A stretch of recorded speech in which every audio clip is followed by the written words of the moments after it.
And now, let's join ace broadcaster Mamode Akugha as he takes us inside the Niger Delta. Hello out there and welcome to the program. It's Inside the Niger Delta, the authentic voice of Nigeria's oil-rich region. I'm your regular host, Mamode Akugha in Port Harcourt.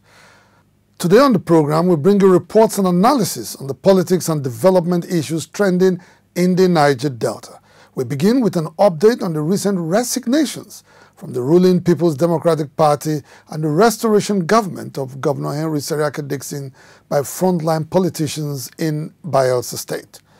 Next in our lineup is a retrospective look at proceedings of the recently concluded investigative hearing on the abandoned projects in the Niger Delta by the House of Representatives Ad-hoc Committee on the Niger Delta Development Commission, NDDC.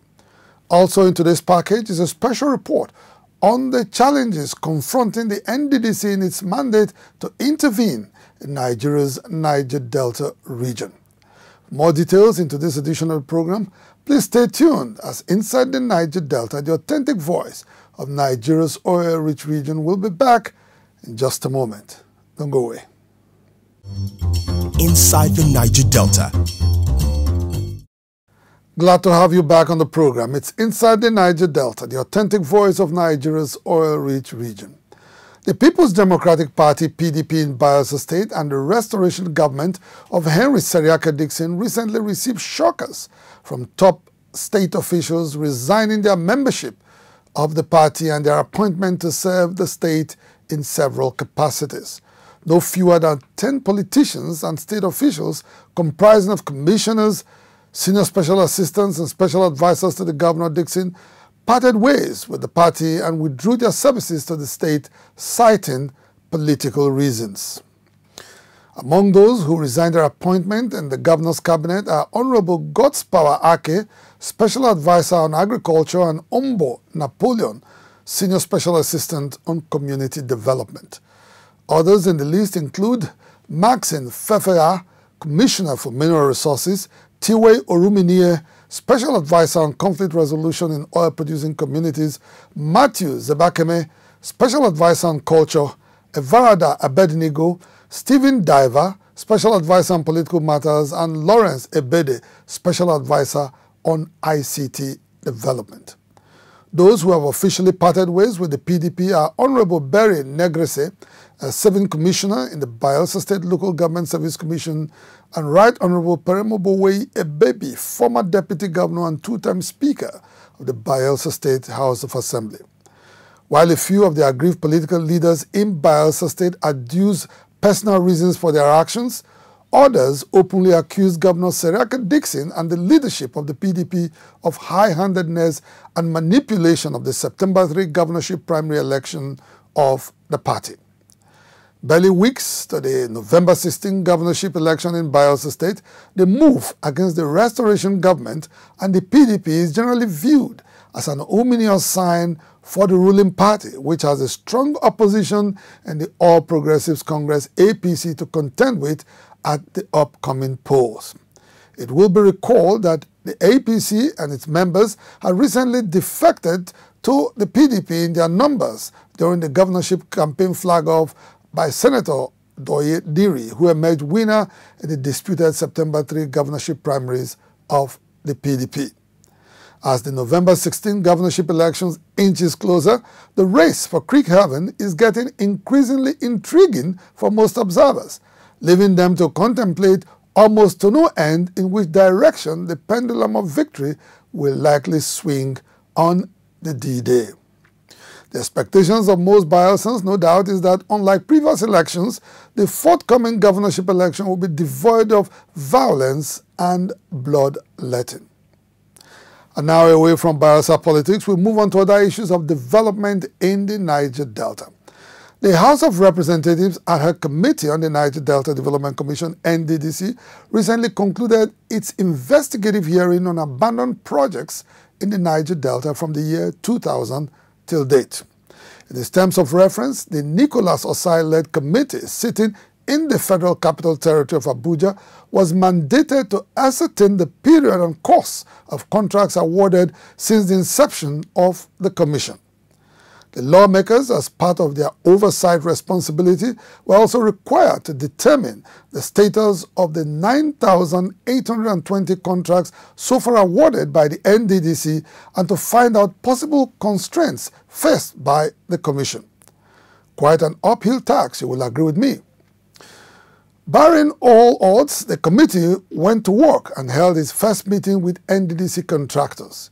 In the course of the meeting, some of the contractors had openly accused the NDDC officials of demanding kickbacks on awarded contracts and refusing to pay for projects successfully delivered without mobilization payments. Before I collect the first milestone, NDDC, they have an agent in the corner. They collect 15%. Even the second milestone, these are the agreement arrived with the agents. The agreement arrived with the agent? Without so you cannot get the money. Okay, you pay 15% of your money? Yes, before they pay you. To the consultant? To the consultants. Before they pay you? Yeah, before they pay me. The first milestone, the second milestone. Then the third milestone, I even give 20%. Till today, I never get the money. If you go to the office of the EDFA, sir, you will see a lot of contract fights there. People that have achieved their milestones, people that have even completed their jobs without a dime, yet they are not still being paid. If you go to the office of the MD, you will see amples of fights, thousands of fights there. Other NDDC contractors made a passionate appeal to the legislators to intervene in their plight as they had become practically bankrupt. We've been passing through a lot in NDDC. We find it difficult to raise money to go to site to work. We'll go extra miles to get money. I have so many jobs, I'm still on site working. But even the ones who've worked, there is no payment. We go to communities who have issues with community. At the end, when we're done with this project, for we to get our money becomes a problem. Chairman of the NDDC Ad-hoc Committee, Nicholas Osai, assured the contractors that the setting up of the investigative hearing was to allow justice prevail in the award of NDDC contracts. For those of you who have finished their job and yet have not been paid, you are supposed to be paid if you have done your job. And if somebody goes into agreement with you and you've done part of it and asks you to withdraw, there's a certain penalty for that. That we should also look into and be able to interface with the NDDC and let them show us reason why you have not been paid. And be rest assured that we'll make that recommendation. Following that assurance, top officials of the NDDC, led by its acting managing director, Dr. Lelegima Enya, were summoned to provide useful information on the state of abandoned projects as well as the financial state of the Commission. I Linus do solemnly affirm that the evidence I shall give before this committee shall be the truth, the whole truth, and nothing but the truth. So help me God. Having put the NDDC officials on oath, the House of Representatives Ad-hoc Committee went ahead with probing questions to unravel the facts behind the recent report from the Office of the Auditor General of the Federation alleging high-level financial impropriety in the Commission. The report had specifically held the NDDC culpable for abandoned projects amounting to the sum of 61.4 billion naira. How many abandoned projects do you have in your records? Number of stall projects, 342. Number of projects taken over by state governments and the others, 30. Number of cancelled, terminated projects, 49. I would like to state that the NDDC is determined to tackle this huge challenge of extremely low and slow rates of project completion. But to do this, we may humbly request for the backing of the Honorable Committee, the House of Representatives, and the National Assembly at large.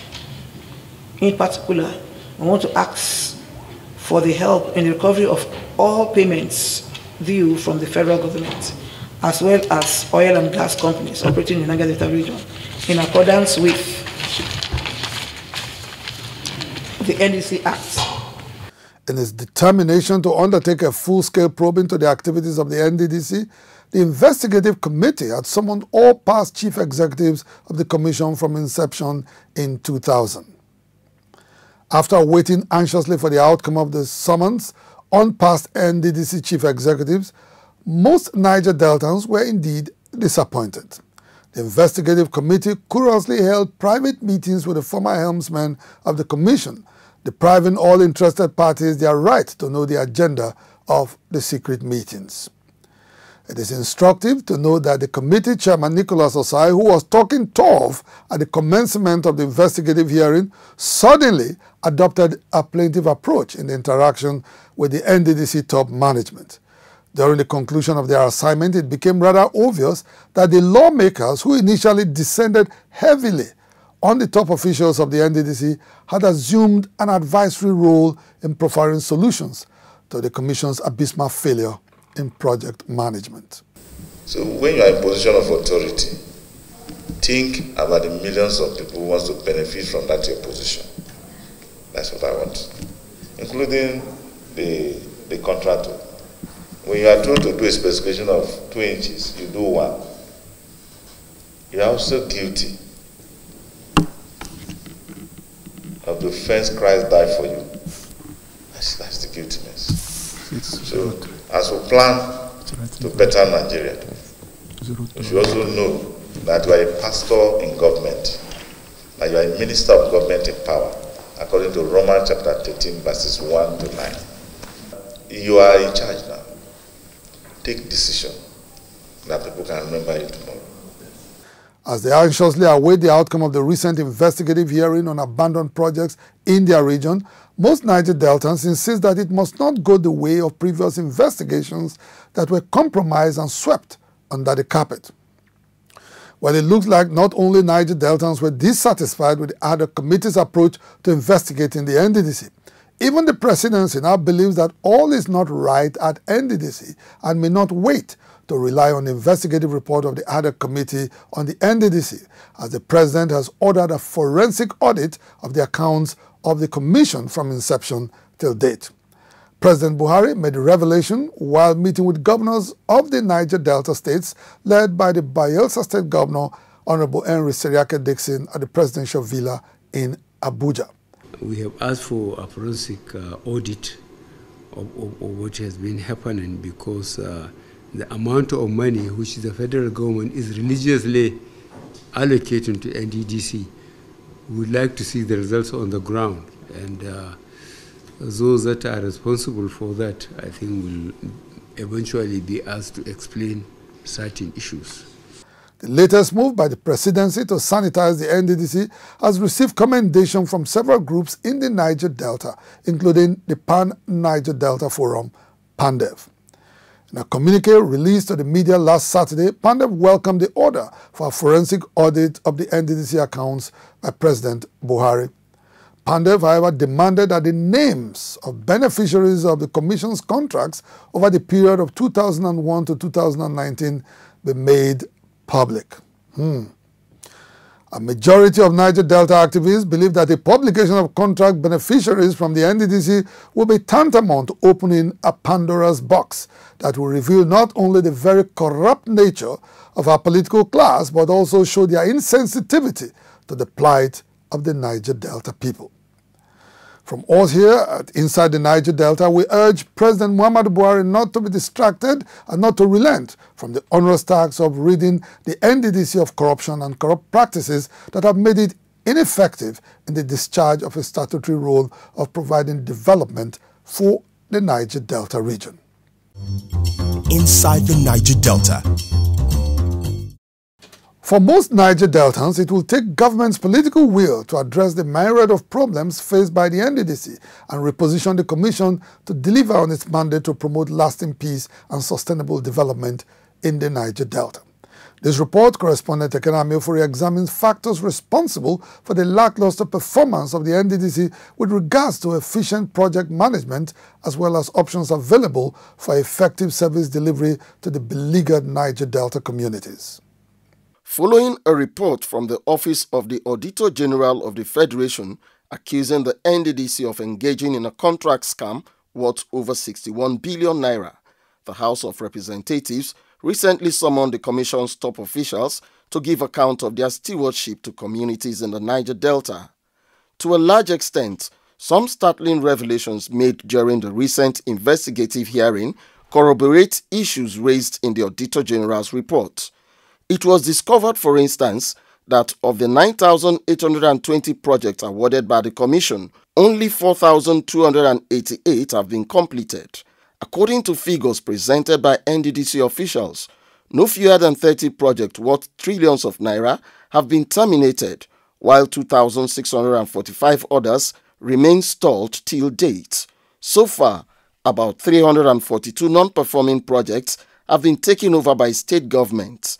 The state of poor service delivery by the NDDC is in spite of the staggering 2.8 trillion naira it received as statutory allocations between 2008 and 2018. This is just an institution where the leadership of the minorities from the Niger Delta, where they dump the loot for them to share. It's not for the general interest of Niger Delta.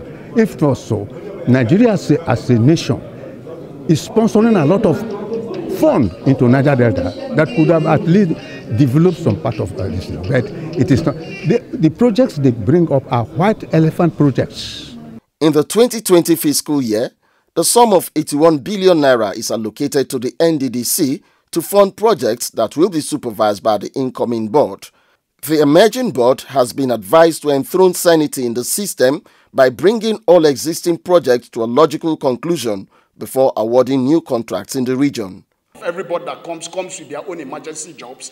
I don't see why you are awarding emergency jobs when the budgeted jobs that you are awarded have not fully been paid for. Should those jobs not be what you should return as emergency jobs to see that those things are done?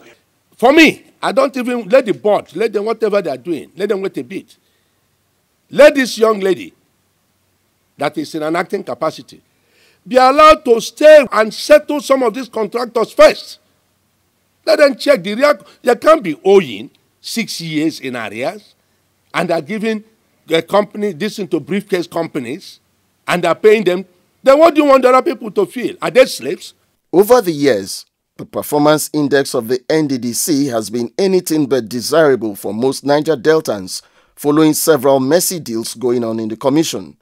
Only recently, the NDDC was enmeshed in scandals relating to underground recruitment of 300 staff and the illegal award of water hyacinth contract amounting to 1.9 billion naira.